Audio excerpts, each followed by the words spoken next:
मिलिंद जी। जी sir. कुछ हो रहा है कि नहीं? सर मैं कोशिश तो कर रहा हूँ सर।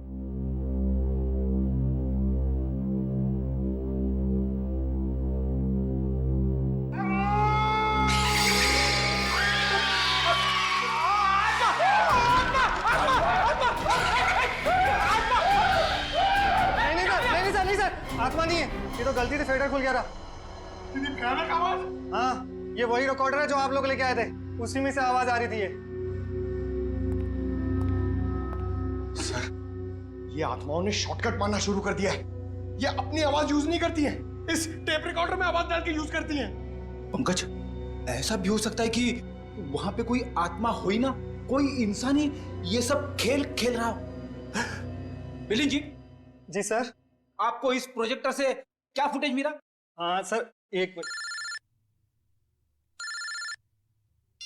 हेलो रचना, तुम नीचे खड़ी हो? ओके, तुम वहीं रुको, मैं आता हूं। सर सॉरी सर, मुझे किसी काम की वजह से नीचे जाना पड़ रहा है। आप लोग ये रिमोट लीजिए ना, आप लोग फुटेज देखिए। पर सर जरा ध्यान से। ध्यान से क्यों? क्योंकि सर ये फुटेज कमजोर दिल वालों के लिए नहीं है।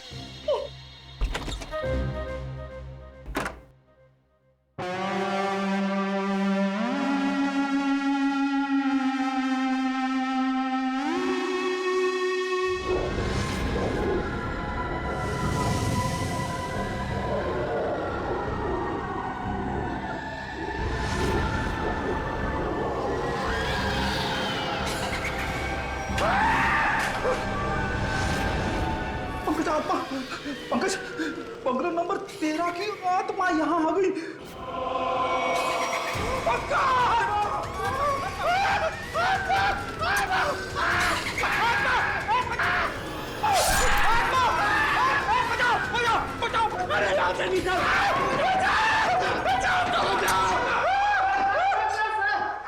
मैंने तो पहले कहा था सर, ये फुटेज कमजोर दिल वालों के लिए नहीं है। नहीं है। अरे आपको क्या इतनी सी फुटेज मिली थी? हाँ सर, अभी तो यही फुटेज मिली है। अरे ये क्या कम है, पता नहीं एसीपी साहब क्या कहेंगे ये फुटेज देखकर। आप उनसे ये मत कहना कि हम दोनों डर गए थे। सर मैंने तो उनको फोन करके सब कुछ बता दिया। हमारा अंदाजा सही निकला। ये खूनी इस प्रोजेक्टर के जरिए किसी को डरा रहा था, आत्मा बनकर। सर हो सकता है कि इस फुटेज का उन मुर्दों के साथ कोई लेना देना ही ना हो।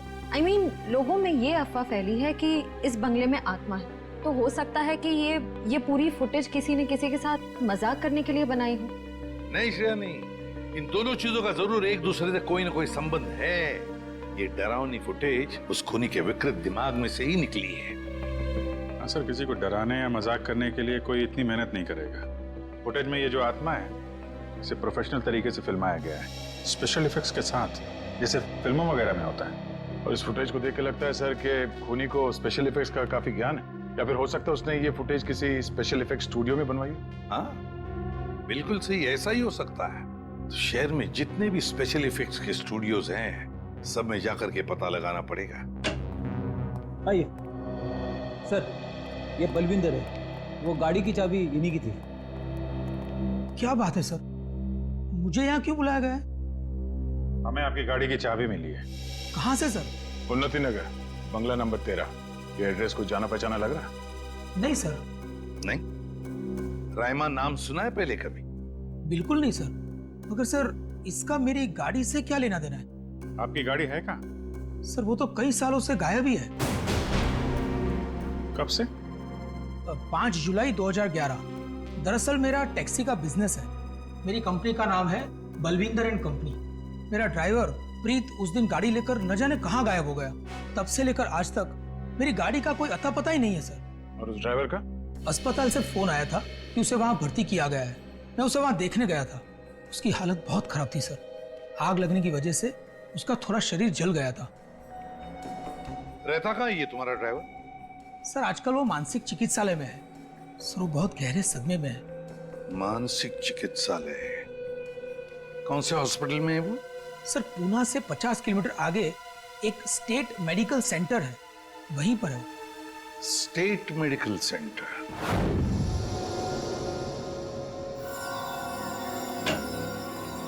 हाँ तारिका जी, कुछ बात बनी? सर चेक कर रहे हैं ना, कुछ ना कुछ तो पता चल ही जाएगा। भाई साहब, मैं दिखाई नहीं दिया आपको? दिखाई? अरे सर, आप तो सपने में भी दिखाई देते हैं। हाँ सर, आज सुबह ही सपना देख रहा था। जैसे ही मैं फॉरेंसिक लैब में आता हूँ, आप इस केस के बारे में कुछ ऐसी बातें बताते हैं कि शाम तक खूनी पकड़ा गया। विजीत, तुमने सपना देखा? जी सर। और सपने में मुझे देखा? जी सर। तुमने सपने में तारिका जी को देखा होगा। जी सर। नहीं सॉरी सर, क्या क्या कह रहे हैं सर आप भी? तो बताइए डॉक्टर साहब, इन कंकालों ने अपनी आप बीती बताई? हाँ, थोड़ी बहुत बातें पता चली है। सबसे खास बात ये कि ये कंकाल वक्त के साथ कंकाल नहीं बने। खूनी ने इन्हें मारने के बाद तुरंत इन्हें कंकालों में बदल दिया है। मतलब खूनी ने इनकी खाल को एसिड से जला दिया है। माय गॉड, इतनी बेरहमी से मौत हुई इनकी। और ये जो कंकाल है ना, ये कंकाल एक आदमी का है। इसकी उम्र 30 से 35 साल है और इसकी लंबाई लगभग 6 फीट के आसपास।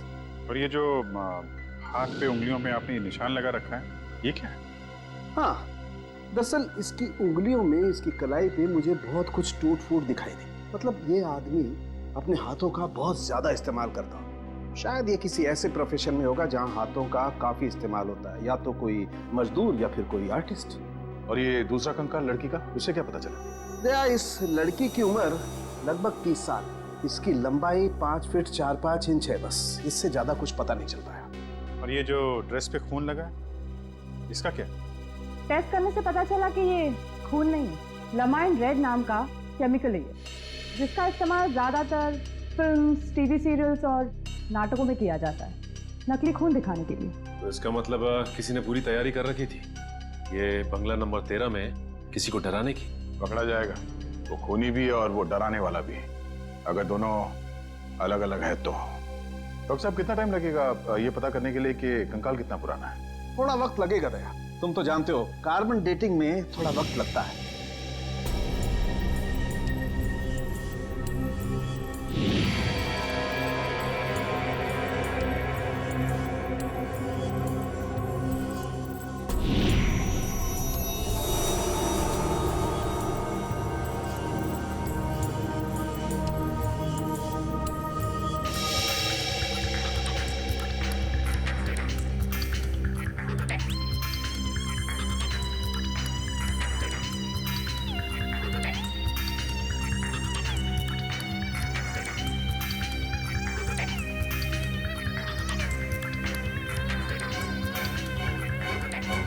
गुड, अब गणित शुरू हो गई है। अब पता लग जाएगा दरअसल इन लोगों की मौत कब हुई थी। सर, मुझे लगता है इन दोनों को एक साथ ही मारा होगा।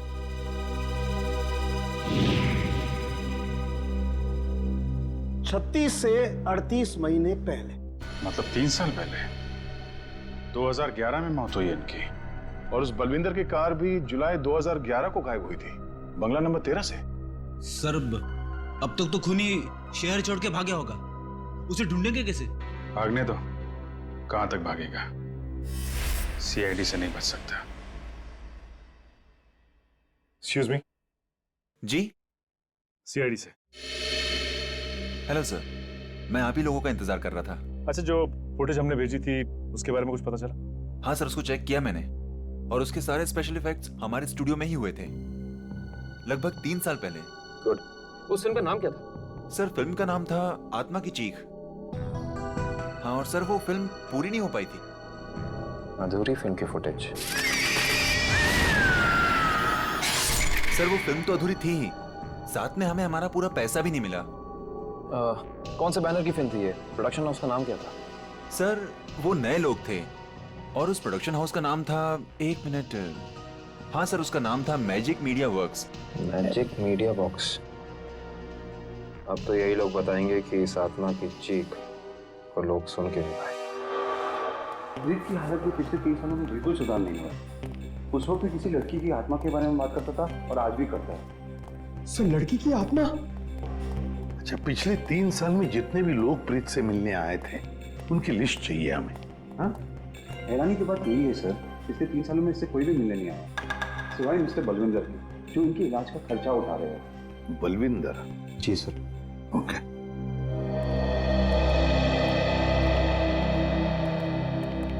प्रीत, ये सीआईडी ऑफिसर्स है, ये तुमसे कुछ बात करना चाहते हैं। सीआईडी? ये सीआईडी क्या होता है? सीआईडी का मतलब है दोस्त। और प्रीत, दोस्त किसे कहते हैं? जो अपना सुख दुख दूसरे दोस्त के साथ बांटता है ना? और हम सब तुम्हारे दोस्त हैं, तो अब तुम हमसे तुम्हारे सुख दुख बांटोगे ना? ठीक है दोस्त। देखो प्रीत, अब मैं तुमसे कुछ कहूंगा, कुछ पूछूंगा, इन सब चीजों का बड़े शांत दिमाग से मुझे जवाब देना। याद करो, जुलाई महीना 2011, तुम उस रात बंगला नंबर 13 में गए थे 2 लोगों को लेकर। हाँ, 2011, बंगला नंबर 13। बंगला नंबर 13, क्या हुआ था वहां पर? तुम लोग मेरे दोस्त नहीं हो, तुम लोग मेरे दोस्त नहीं हो। राइमा ने भेजा है ना तुम लोग को मुझे मारने के लिए। राइमा ने भेजा है ना? नहीं, राइमा ने नहीं भेजा है। हम लोग दोस्त हैं तुम्हारे। हाँ, पक्का? बिल्कुल पक्का, राइमा ने नहीं भेजा है हमें। अब बताओ, क्या हुआ था उस रात उस बंगले में? है? बंगला नंबर 13। एक आदमी और औरत ने पैसे दिए थे मुझे उन्हें वहां ले जाने के लिए। ये क्या? राइमा चीख रही है, राइमा चीख रही है, मुझे मार देगी, मुझसे बदला लेना चाहती है। राइमा तुम्हारे पीछे है। ये बात करने की स्थिति में नहीं है अभी। आई एम सॉरी डॉक्टर साहब, 2 मिनट और। सॉरी, मैं आपके केस के लिए मैं अपने पेशेंट की जान खतरे में नहीं डाल सकता। Please cooperate. ठीक है, मुझे मार देगी, मुझसे बदला लेना चाहती है। अभिजीत, एक बात तो पक्की है कि उस रात प्रीत बंगला नंबर 13 में एक आदमी और एक औरत को लेकर गया था, और हमें जो कंकाल मिले हो शायद उसी आदमी और उस औरत के हो। हाँ सर, ये आत्मा वाला ड्रामा करके उनको डराया, मार डाला, फिर सर अलग कर दिया ताकि पहचान ना हो सके। सर, ये प्रीत बार बार राइमा आ रही है ऐसा क्यों बोल रहा? कहीं राइमा जिंदा तो नहीं? इस बात का तो पता लगाना ही पड़ेगा कि प्रीत की बातों में कितनी सच्चाई है और कितना भ्रम। लेकिन एक बात तो पक्की है, इस राइमा का इस केस के साथ कोई ना कोई संबंध जरूर है। इस राइमा की कुंडली निकालो। राइमा,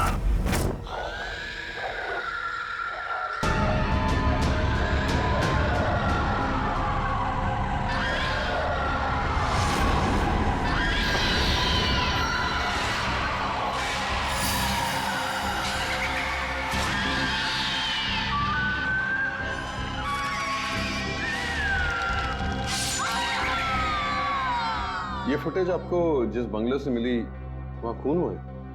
जी हाँ, 2 खून। वैसे ये फिल्म की फुटेज आपकी है ना? जी हाँ। क्या बताऊं सर, बड़ी ही मनहूस फिल्म थी। 10 सीन ही शूट किए थे, फिर फिल्म बंद हो गई। और बंद होने के बाद इस फिल्म के सारे राइट्स मैजिक मीडिया बॉक्स के पास आ गए, if I am not wrong, है ना मिस्टर आलोक? अब इस तरह के फुटेज तो हमारे पास काफी पड़े रहते। अब पता नहीं ये फुटेज उसके हाथ कैसे लग गए। मतलब आप भी मानते हैं कि ये फुटेज गलत हाथों में लग गए, जिसका उसने गलत फायदा उठाया और 2 खून किए? शायद कोई बाहर वाला होगा। लेकिन आपको ऐसा नहीं लगता कि कोई अंदर वाला भी हो सकता है?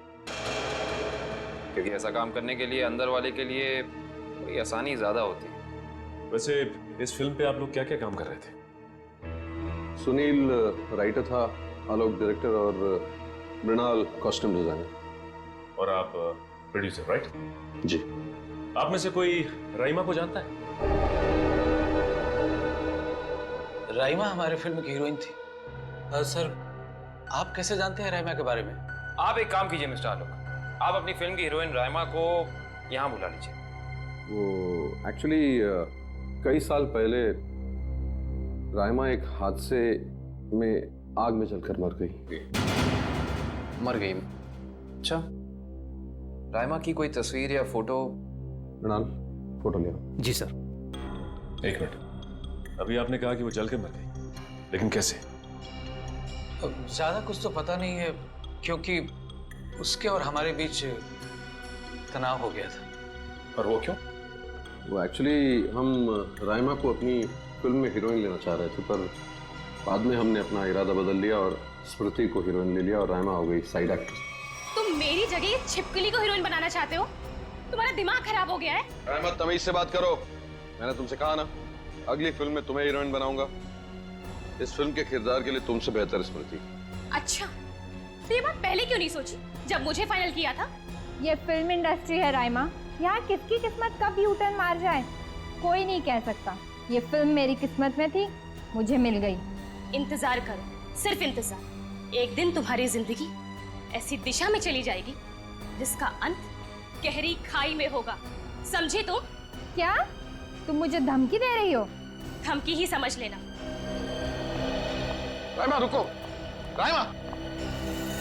सूरज गया था राइमा को मनाने के लिए, लेकिन कोई फायदा नहीं। एक हफ्ते बाद खबर आई कि एमजे स्टूडियो में आग लगी है और राइमा की मौत हो गई। मुझे अफसोस है, अगर राइमा हमारी फिल्म की हीरोइन होती तो शायद ये दुर्घटना ना होती और आज वो जिंदा होती।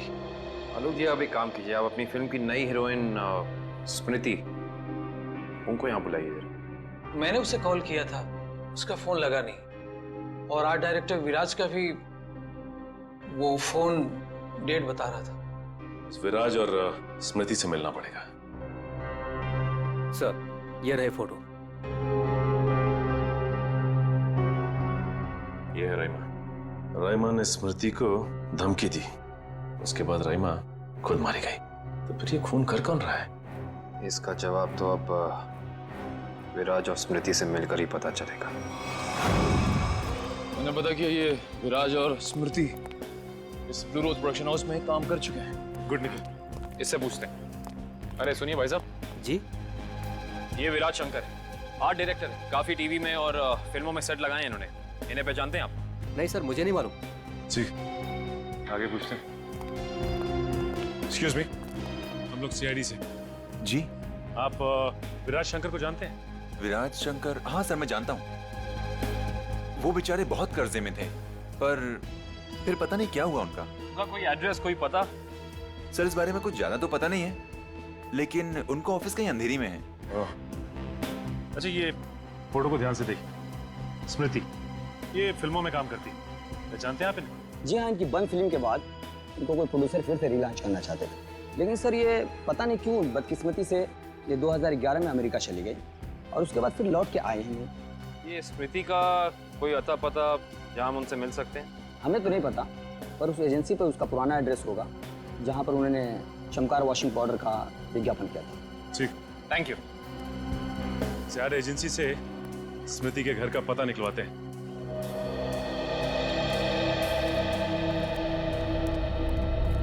पुलिस की रिपोर्ट के हिसाब से राइमा इसी एमजे स्टूडियो में जलकर मरी है। पता नहीं काबिल, लेकिन ये बात इतनी सीधी है नहीं जितनी की लग रही है। जैसा कि फाइल में लिखा हुआ है कि स्टूडियो में आग लगी रात के 2 बजे। ये राइमा स्टूडियो में 2 बजे करने क्या आई होती, जबकि यहाँ शूटिंग भी नहीं चल रही थी। सही कह रहे हो सच, लेकिन एक बात है जो मेरे दिमाग से निकल नहीं रही है, वो ये कि यहाँ रात 2 बजे आग लगी तो सुबह 5 बजे तक किसी को पता क्यों नहीं चला? और रिपोर्ट के हिसाब से यहाँ आग 5 बजे लगी। जिन पुलिस वालों ने इस केस की तहकीकात की थी उन्होंने जरूर कुछ गड़बड़ की है, तभी तो केस के 2 महीने के बाद उनका ट्रांसफर यानी कि तबादला हो गया था। हो सकता है निखिल, लेकिन उससे ज्यादा अहम बात यह है कि रिपोर्ट के हिसाब से यहाँ राइमा की एक हड्डी तक नहीं मिली। मतलब आग इतनी भयंकर थी। स्टूडियो को देख के ऐसा लगता नहीं है कि आग इतनी भयानक होगी कि चलने वाले का नामो निशान राख हो जाएगा। उससे भी अहम बात यह है कि ये स्टूडियो इस्तेमाल में नहीं था, यहाँ पे कोई शूटिंग नहीं चल रही थी। फिर राइमा यहाँ पे आई क्यों? इसका पता तो तभी चलेगा जब हम इस स्टूडियो को अच्छी तरह से छान मारेंगे। देखते हैं क्या मिलता है।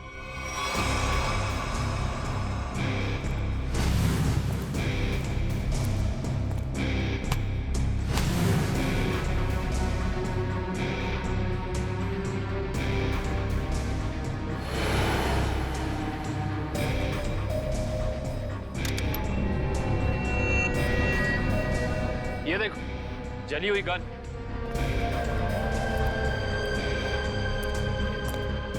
हाँ, ये तो पूरी पिघल चुकी है। पुलिस वालों ने लगता है अपना काम ठीक से किया नहीं, देखा नहीं इसे पहले। ये भी हो सकता है कि राइमा ये गन किसी को मारने के मकसद से लाई हो।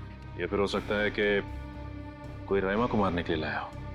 ये भी पॉसिबिलिटी है। जरूर कुछ है यहाँ, देखते हैं और क्या मिलता है।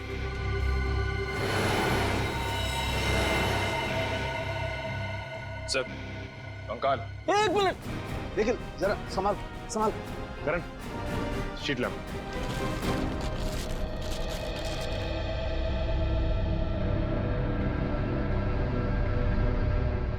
एक बार कंकाल।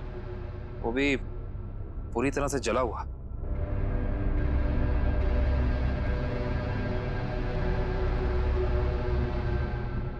बॉस, इसकी पेल्विक गर्डल से पता लगता है कि ये कंकाल किसी लड़की का है। सर कहीं ये कंकाल राइमा का तो नहीं है?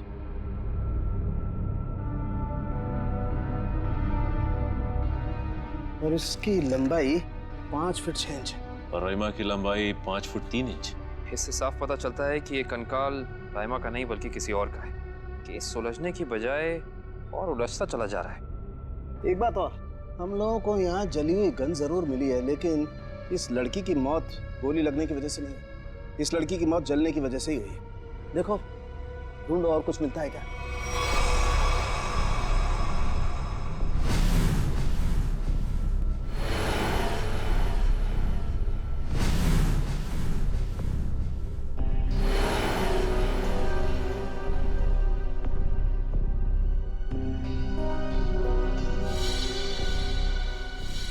सर ये देखिए सर, बाल बाल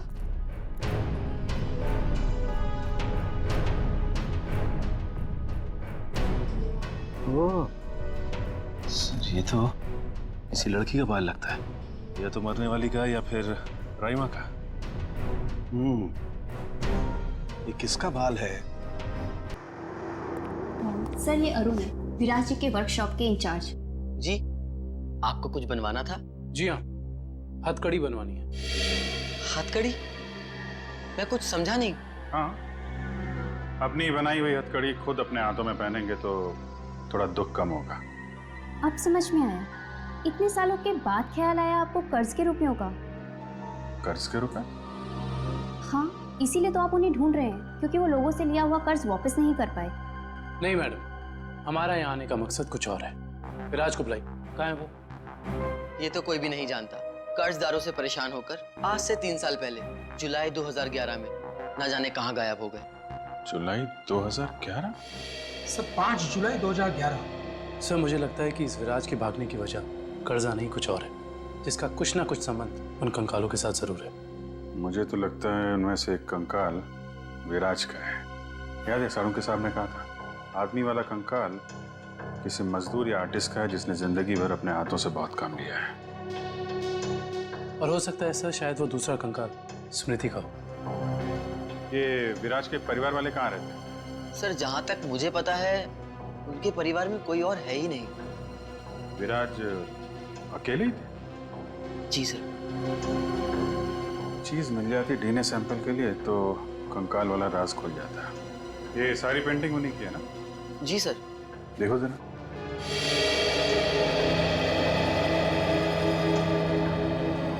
सर थंबप्रिंट, ये विराज का है? जी हाँ सर, और ये थंबप्रिंट ही नहीं, ये पूरी पेंटिंग सर ने अपनी उंगलियों से बनाई है। Finger painting? इतना तो काफी है डीएनए टेस्टिंग के लिए। आप लोग? हम लोग सीआईडी से। अच्छा अच्छा, आइए आइए, आप ही ने फोन किया था ना? जी हाँ।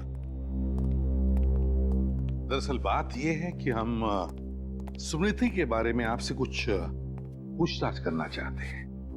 पूछिए ना, क्या पूछना चाहते हैं आप? क्या आप बता सकती हैं कि स्मृति का आपके अलावा इस दुनिया में और कोई भी नहीं है? नहीं, उसके माँ बाप बचपन में ही गुजर गए। अब बची है तो ये बूढ़ी दादी, बहुत ही प्यार से पाला है मैंने उसे। ये स्मृति अचानक अपना फिल्मी करियर छोड़कर अमेरिका क्यों चली गई? वो कभी किसी को कुछ नहीं बताती थी, हमेशा अपना मन का करती थी। उस दिन भी उसके मैनेजर का फोन आया, कह रहा था कि मैडम किसी विज्ञापन की शूटिंग के लिए अमेरिका जा रही है। उसके मैनेजर से मैंने पूछा कि कब वापस आएगी वो, तो उसने कहा 3-4 दिनों में। लेकिन पूरे 3 साल हो गए, अब तक उसका कुछ पता नहीं, कुछ पता नहीं। कब की बात है ये, कुछ याद है आपको? कैसे भूल सकती हूँ, 5 जुलाई 2011। सर वो कंकाल भी 3 साल पुराना है सर। कहीं वो सर कम से कम इतना तो पता कर लो, मेरी बच्ची के साथ हुआ क्या? कहीं वो इस दुनिया में है भी या नहीं? जब तक इस राज का बोझ मेरे दिल पर रहेगा, मैं इतना चैन से जी पाऊंगी न मर पाऊंगी। देखिए, मैं आपसे वादा करता हूं कि सच क्या है इसका हम पता लगा लेंगे। प्लीज आप अपना ख्याल रखिए, ठीक है?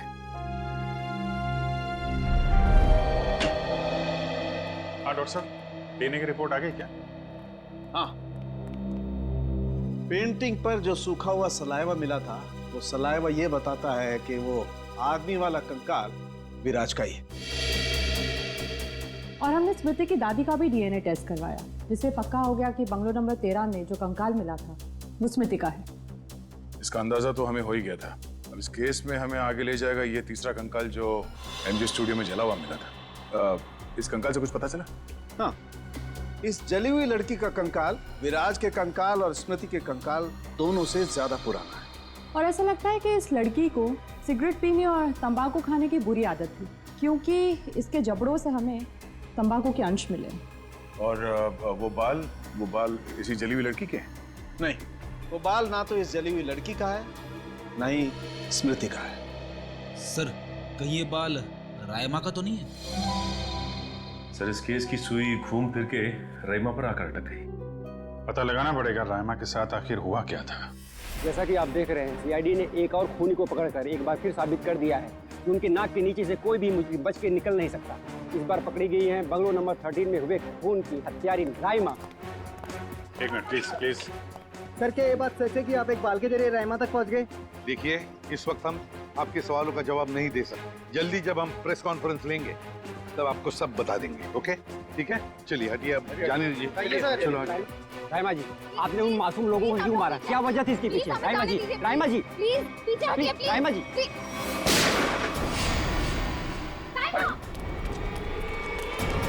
पकड़ो उसे।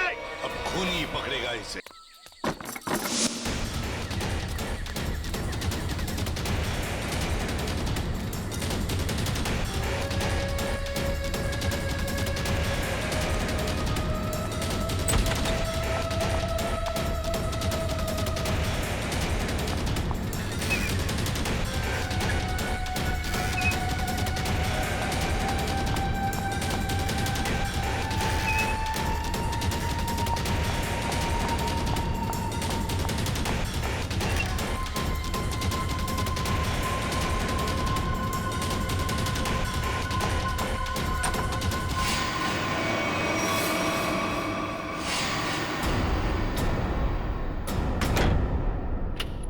बस, बहुत हो गया, अब कुछ नहीं हो सकता। बाहर आ जाओ। ये कहानी इसी घर से शुरू हुई थी और खत्म भी इसी घर में होगी, आज ही।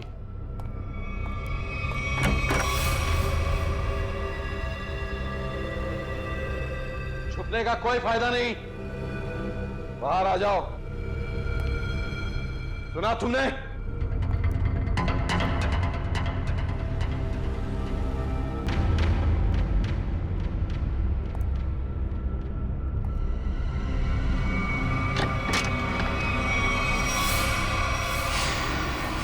बहुत हो गया नकली रायमा बनने का नाटक। पर come on, move.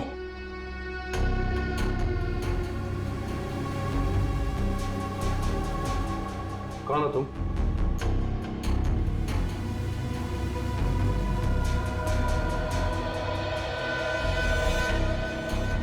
CID office, पूर्वी। सीआईडी?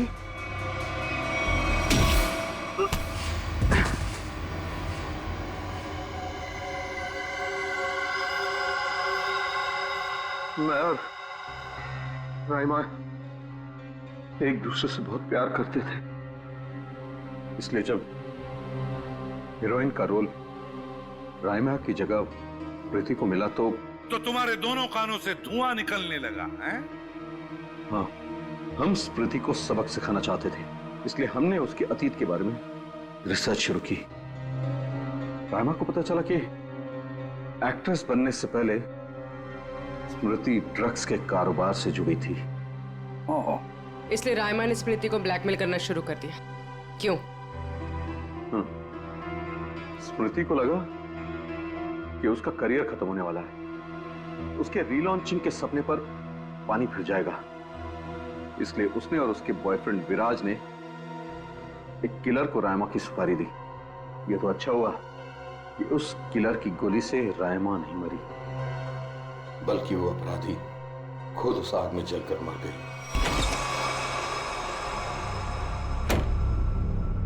विराज, स्मृति, कहाँ हो तुम दोनों?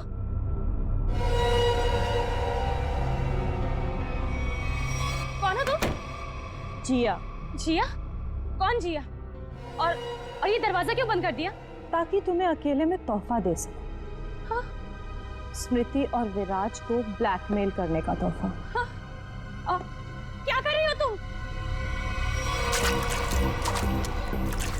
सुना है आग से जलकर मरने में बहुत दर्द होता है। आग? छोड़ दो मुझे, प्लीज, गोली मत चलाना। मौत से बचकर कहाँ भाग रही हो? मौत से तो आज तक कोई नहीं बच पाया। छोड़ दो मुझे, प्लीज छोड़ दो मुझे, गोली मत चलाना, प्लीज छोड़ दो मुझे, छोड़ दो मुझे। कोई आखिरी ख्वाहिश?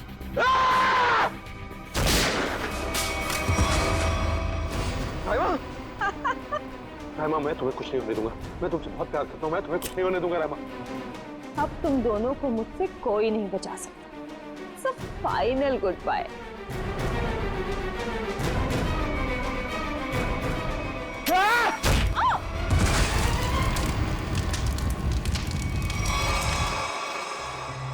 और रहीमा, उसका क्या हुआ? जिंदा लाश बन गई वो। तब मैंने ठान लिया, अब मेरी जिंदगी का सिर्फ एक ही मकसद होगा, स्मृति और विराज की बर्बादी। मैंने उन्हें यकीन दिला दिया कि रायमा जिंदा है, इसलिए वो लोग यहां आए, उस ड्राइवर को लेके जिसने एमजे स्टूडियो में आग लगाई थी। और फिर तुमने उन्हें डराना शुरू कर दिया, उनके दिमाग में यह भ्रम पैदा कर दिया कि यहाँ पर रायमा की आत्मा अभी भी है, जो उनसे बदला लेना चाहती है। हाँ, और फिर उन्हें मार डाला और उनका सिर काट के अपने साथ ले गए, ताकि अगर कभी उनकी लाश मिलती भी है तो उन्हें कोई पहचान ना सके। बेवकूफ हो तुम, बेवकूफ।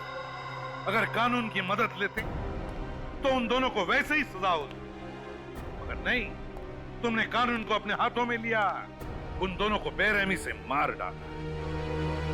और रायमा, उसका क्या? कभी सोचा तुमने?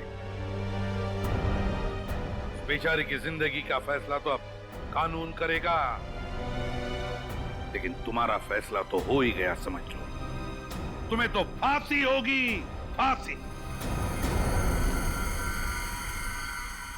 Good morning. Hi. Good morning. अरे ये क्या लेके आई हो? सर, ये आप सबके लिए मिठाई है और मेरी एंगेजमेंट के इनविटेशन कार्ड्स हैं।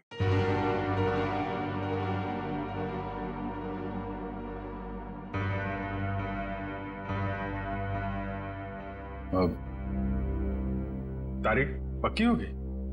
जी सर, 28 सितंबर। अच्छा। दो हफ्ते बाद ही है। काफी तैयारी करनी होगी आपको तो। सर, ज्यादा कुछ तैयारियां करनी नहीं। सिद्धार्थ को भी मेरी तरह एक छोटा सा ही फंक्शन चाहिए था। ये तो बहुत अच्छी बात है। Congratulation Shreya. Thank you sir. चलो मुंह मीठा कराओ। हाँ श्योर।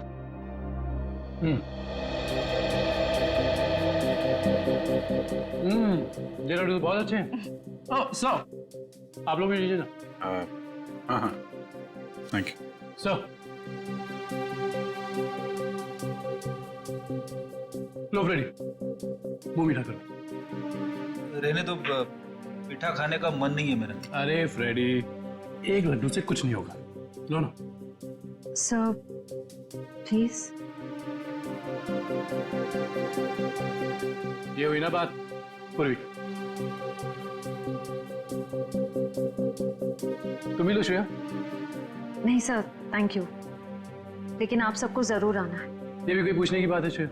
हम सब जरूर आएंगे, है ना सर?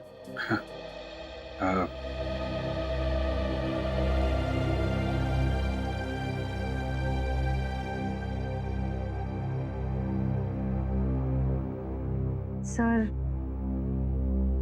आप आएंगे ना?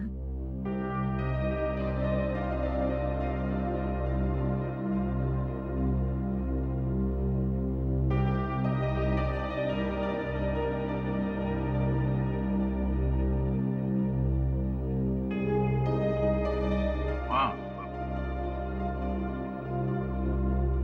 मैं जरूर आऊंगा।